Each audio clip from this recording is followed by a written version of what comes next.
Hi, in this tutorial I'm just going to quickly show you how to do a jump effect inside of Jahshaka. So basically a super jump effect, like when you lift off or flying or whatever.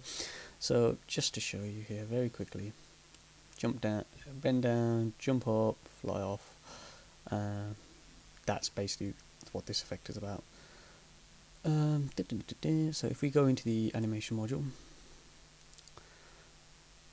I'm actually going to clear everything. And I'm going to add a new layer. In this layer I'm going to add in my raw video. So as we can see from the raw video, I'll basically just jump down and then I jump up if it doesn't skip. There we go. Right, so I'm going to name this layer raw. I'm going to add another layer. Unfortunately I'd love to have a duplicate button inside Jahshaka because it'd be so much easier, but we're going to call this clean plate and we're going to add in the exact same video again. And what we're going to do is, if you go towards the end of this video, I'm actually not in shot, so this is effectively a clean plate. So go to the media tab and change this to these in-out values to some of the end frames. So let's say 500 and 500. What we basically now have is frame hold on this particular layer. What we're now going to do is, there's this I button. This I button literally just shuts that layer off inside your composition as it is, so you can like look elsewhere and whatnot. So if we now, what you now have to do is go through and find a position where you want you to fly off. Basically, a word of note here: don't do it at the apex of your jump, so at the very height of your jump, because then it looks like you're just effectively, if you get it wrong, it looks like you're just kind of like hovering in midair, which is not what you want to happen.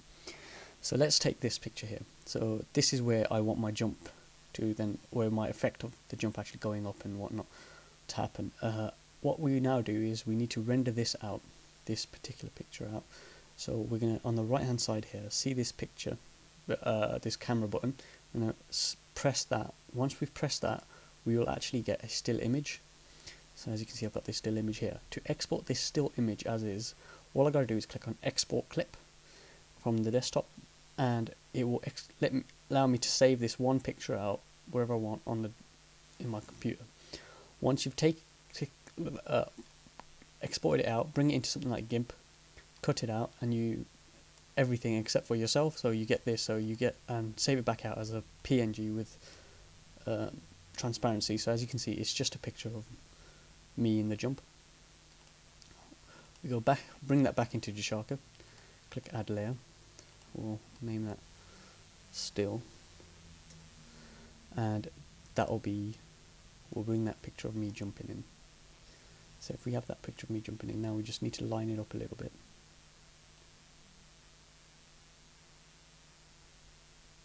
And that should be fine. Alright, so as we can see, we've got that picture lined up. What we're going to do is, at this point, for this still picture, we're going to click add keyframe, because that's when we want this still picture to come in. To go a frame before, so as you can see, 1202, and I'm going to go to this checkbox next to it, uncheck that box, click plus. What that now does is that it only brings our layer into visibility at that point. Pretty simple, pretty easy. Now let's go to further down. So let's say to the end of that, let's say here, and our still picture, let's move it up, and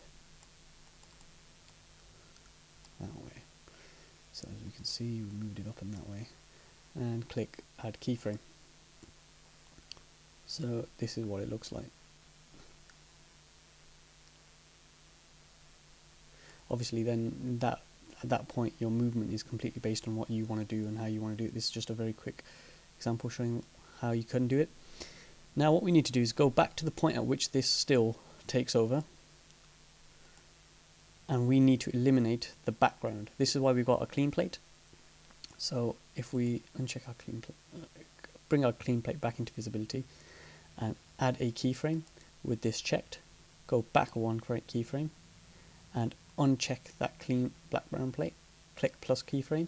What we now have is at that point we no longer have our original video playing in the background. We have our clean plate and our still will then shoot up into the sky like that. Maybe it's a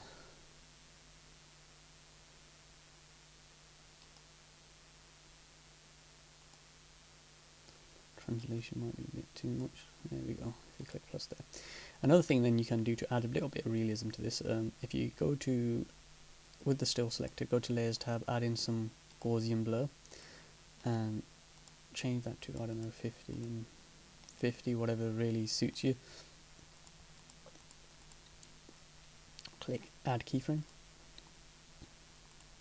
Go back to where the still image comes in and change that Gaussian blur effect to 0 and 0.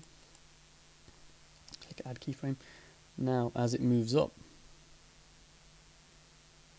it will also get blurrier and blurrier and blurrier. Again, this will depend on your exact effect, but that in a nutshell is how you do the jump effect, and this concept would be the same regardless of whichever software you're using. So if we go back to the one that I showed earlier on, as you can see then I've done a little bit of color correction, maybe a bit overly color corrected, but yeah, and then I've added in some smoke there at the bottom. All this was a smoke element that was, I think, hitting a wall and bouncing off. I then flipped it to give it this symmetrical appearance, and then obviously just scaled it and positioned it and timed it so that it would come through like that. Very easy effect to do, very simple. As I said, this is a technique that can be done in any software, so Blender, Lightworks, After Effects, Wax, Premiere. As long as the program allows you to do, as I just showed, import a transparent PNG and move that PNG over time, keyframe it basically, you can do it in any video editing software. I hope this helps. If there are any questions, please let me know. I'll see what I can do. Thank you. Bye.